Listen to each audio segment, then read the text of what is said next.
Assalamualaikum warahmatullahi wabarakatuh. Kenalkan, nama saya Thaiba. Baiklah, saat ini saya akan menjelaskan tentang manajemen keuangan untuk tugas ujian akhir semester saya dari Ibu Yusri Nomita MESE. Baiklah, laporan keuangan adalah laporan yang menunjukkan laporan perusahaan tersebut pada periode tertentu. Adapun 5 macam laporan keuangan itu: neraca, laporan berugi, laporan perubahan modal, laporan catatan atas laporan keuangan, dan laporan arus kas. Adapun bentuk-bentuk laporan keuangan itu secara kontrol berbentuk T dan stapel berbentuk vertikal. Dan pula tujuan laporan keuangan itu adalah untuk memberi informasi jenis dan jumlah pendapatan, kewajiban, dan bisa mengetahui jumlah pengeluaran pembiayaan dalam perusahaan tersebut. Dan adapun pihak-pihak yang harus mengetahui laporan keuangan itu adalah investor, pemilik, pemerintahan, kreditor, dan manajemen. Dan laporan laba rugi menurut James Van Horn itu adalah ringkasan pendapatan biaya dalam perusahaan pada periode tertentu. Adapun elemen-elemen laporan laba rugi itu pendapatan, kewajiban, dan keuntungan dan kerugian.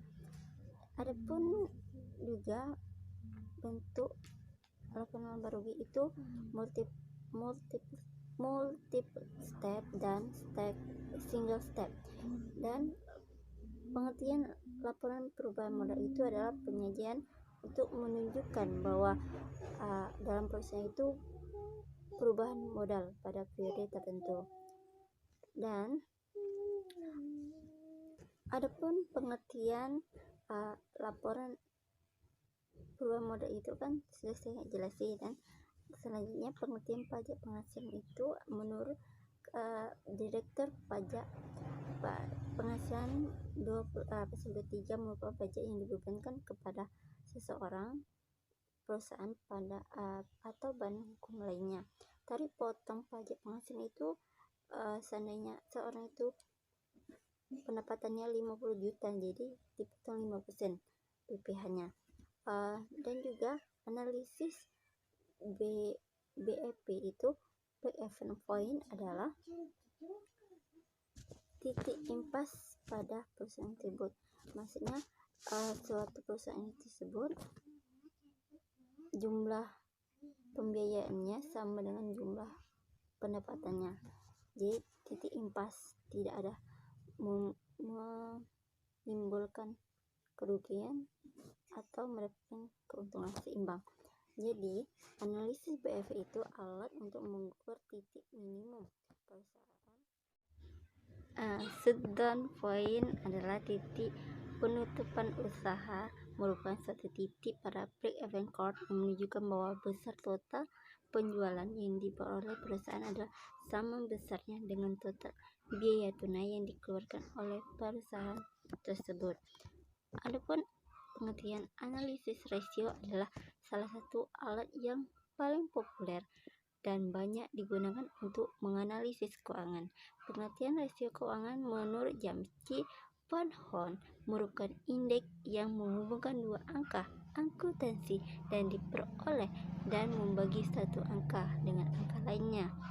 Rasio keuangan utama itu ada likuiditas, adalah rasio yang menggambarkan bahwa perusahaan itu mampu untuk melunasi semua kewajibannya dengan waktu dalam jangka pendek. Dan 3 rasio yang umum dirasioi likuiditas itu current ratio, membandingkan aktiva lancar dengan hutang lancar, dan cost ratio, mengimbangkan antara jumlah aktiva lancar dikurangi persediaan dan jumlah hutang lancar. Cash ratio adalah perbandingan antara kas dengan aktiva lancar yang segera menjadi uang kas dengan utang lancar. Rasio pasar merupakan sekumpulan rasio yang menghubungkan harga saham dengan laba dan nilai buku per saham. Rasio pendapatan per lembar saham per PBB itu dalam rasio pasar. Adapun rasio aktivitas itu melipat beberapa aset, kemudian menentukan berapa tingkat aktivitas tersebut pada tingkat kegiatan tertentu, ya seperti perputaran piutang, perputaran persediaan, perputaran aktivitas tetap, perputaran total aktivitas. Adapun rasio rentabilitas itu profit margin, gross profit margin, net profit margin, ROI dan ROA atau ROE. Rasio leverage, rasio total hutang terhadap total aktiva, debt ratio, debt to equity ratio, net ratio, total debt to total capital asset, dan juga long term debt to equity ratio, tangible asset debt to core kondisi kesehatan dan kinerja keuangan. Kondisi kesehatan bisnis suatu hal yang sangat penting untuk diperketahui oleh suatu bisnis. Dikatakan dalam bisnis, kondisi sehat apabila memiliki beberapa indikator yang memiliki profitabilitas yang tinggi pada perusahaan tersebut. Kinerja keuangan suatu analisis yang dilakukan untuk melihat sejauh manakah suatu perusahaan tersebut telah melaksanakan dengan menggunakan aturan pelaksanaan keuangan secara baik dan benar. Dan pengertian manajemen model kerja merupakan suatu pengelolaan investasi perusahaan dalam aset jangka pendek, yang berarti bagaimana pengelola investasi dalam aktiva lancar perusahaan. Arti penting manajemen model kerja pasti penting, bahwa kegiatan seorang manajer keuangan lebih banyak dihabiskan di dalam kegiatan operasional pada perusahaan dari waktu ke waktu. Investasi dalam aktiva lancar cepat sekali berubah-ubah. Khusus bagi perusahaan kecil, manajemen model kerja sangat penting karena investasi dalam aktivitas tetap dapat ditekan dan menyewa. Adapun konsep model kerja itu konsep kuantitatif, konsep kualitatif, konsep fungsional, konsep fungsional, dan jenis-jenis model kerja itu model kerja permanen, model kerja variabel. Tapi dalam model kerja variabel ini ada modal kerja musiman, siklus. Adapun model kerja darurat, pendekatan model kerja ini matching approach, pendekatan bagi rencana pemenuhan kebutuhan model kerja yang berkaitan dengan umur aktiva yang akan dibiayai oleh perusahaan.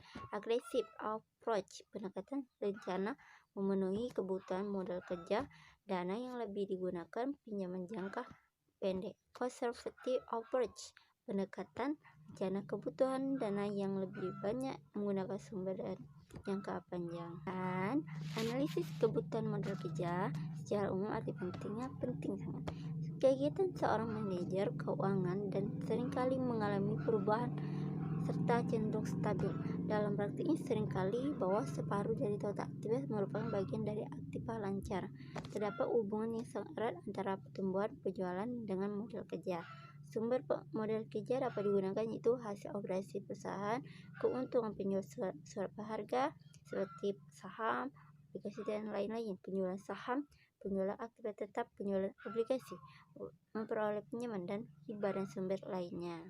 Dan motif memegang uang tunai itu menurut Keynes motif transaksi, motif berjangka, motif spekulatif untuk mendapatkan keuntungan. Dan pengertian anggaran kas itu merencanakan secara lebih terperinci mengenai kas dan juga berubahnya dari waktu selama periode yang akan datang. Tujuan utama dari anggaran kas memberikan pandangan posisi kas akhir setiap periode sebagai akibat dan operasional sebuah perusahaan. Menemukan kekurangan dan kelebihan kas pada waktunya, menyesuaikan kas dengan total model kerja, biaya, pendapatan, penjualan, dan utang. Penyusunan anggaran kas itu sektor penerimaan kas dan sektor pengeluaran kas berasal dari perusahaan tersebut. Manajemen kas dan efisien. Manajemen kas merupakan salah satu fungsi manajemen dalam kas. Merencanakan dan mengendalikan kas. Pengendalian terhadap kas ada dua: pengendalian untuk menerima kas, pengendalian untuk mengeluarkan kas. Ada 3 aspek tersebut: administrasi kas harian, budget kas, survey kas, balance. Model manajemen kas itu ada model Baumol. Model Baumol adalah ekonomi pertama yang menjabarkan model formal dan manajemen kas dan memasukkan opportunity kas dan trading cost. Model ini digunakan menentukan target saldo kas dalam perusahaan tersebut. Model Miller-Orr dikenal oleh Miller and Orr tentunya lebih cocok untuk kondisi ketidakpastian pemakaian kas di mana pengeluaran kas fluktuasi dari waktu ke waktu tidak sesuai. Dan penjualan secara kredit dalam meningkatkan offset. Pengertian piutang itu adalah tagihan pada pihak lain di masa yang akan datang karena terjadi di masa lalu. Langkah manajemen piutang itu penetapan kebijakan kredit pasti, pemantauan, analisis perubahan kebijakan piutang usaha tersebut. Kebijakan kredit menetapkan standar kredit, syarat kredit apa saja, kebijakan penagihan itu apa saja, pemantauan piutang, DSO, beberapa lama piutang ditagih, schedule umur piutang atau lagi schedule. Analisis perubahan kebijakan piutang. Ini inti analisis adalah menentukan apakah syarat kredit yang berlaku saat ini perlu diubah ataukah tidak perlu. Itu ada 2 pendekatan bahan laba atau pendekatan nilai dalam perusahaan tersebut. Faktor yang mengaruhi besarnya investasi dalam piutang itu volume, syarat pembayaran, ketentuan tentang pembatas kredit, kebiasaan pembayar dari para langganan. Dan risk return trade-off dengan kebijakan piutang. Risk return trade-off merupakan pernyataan yang menunjukkan adanya pertukaran antara risiko dan return suatu tuntutan konsumsi atau konsekuensi dari sebuah sebab. Pengertian piutang adalah salah satu aktiva perusahaan yang dikelompokkan dalam aktiva lancar. Jenis piutang itu piutang usaha. Dalam jangka pendek itu piutang usaha, piutang yang akan diterima. Dan adapun kebijakan piutang atas penjualan barang atau jasa diakui pada saat perusahaan telah dimindahkan risiko sepenuhnya atas barang atau jasa yang dijual kepada klien kepada nasabah. Setelah barang atau jasa diserahkan, invoice diterbitkan sesuai kontrak.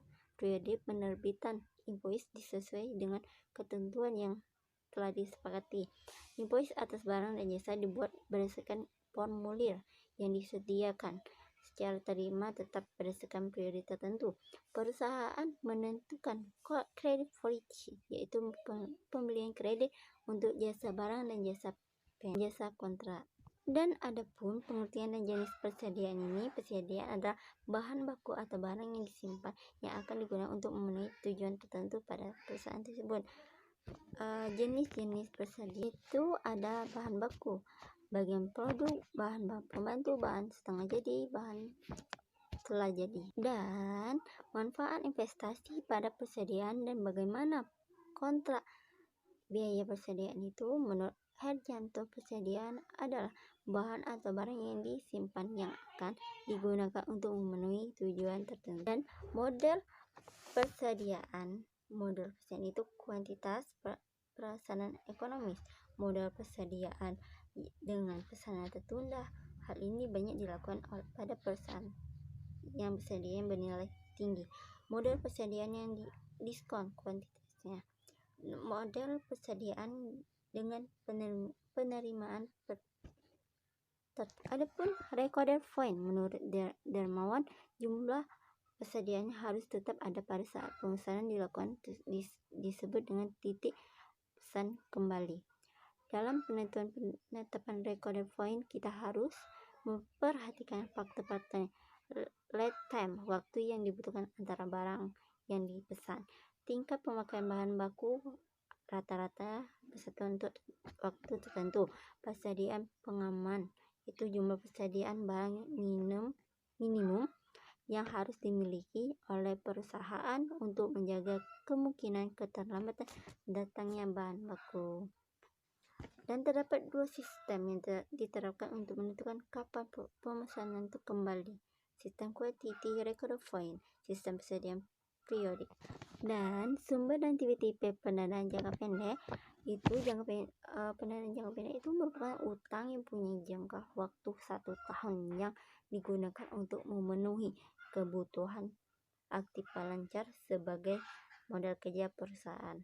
Tipe-tipe pendanaan jangka pendek pada umumnya dikelompok ke dalam dua tipe-tipe sebagai berikut. Pendanaan spontan, pendanaan tidak spontan. Pendanaan spontan itu jenis pendanaan yang berubah secara otomatis dengan berubahnya tingkat kegiatan perusahaan. Contohnya utang dagang, utang pajak. Pendanaan tidak spontan itu jenis pendanaan yang tidak berubah secara otomatis dan berubahnya tingkat kegiatan perusahaan. Beberapa bentuk sumber dana tidak spontan itu pinjaman kredit, komersial paper, anjak piutang, leasing, menjaminkan piutang, letter of credit, kredit tanpa agunan, pinjaman persediaan, repo. Suku bunga efektif. Bunga efektif apa sih? Porsi bunga yang dihitung berdasarkan pokok utang tersisa pada perusahaan tersebut.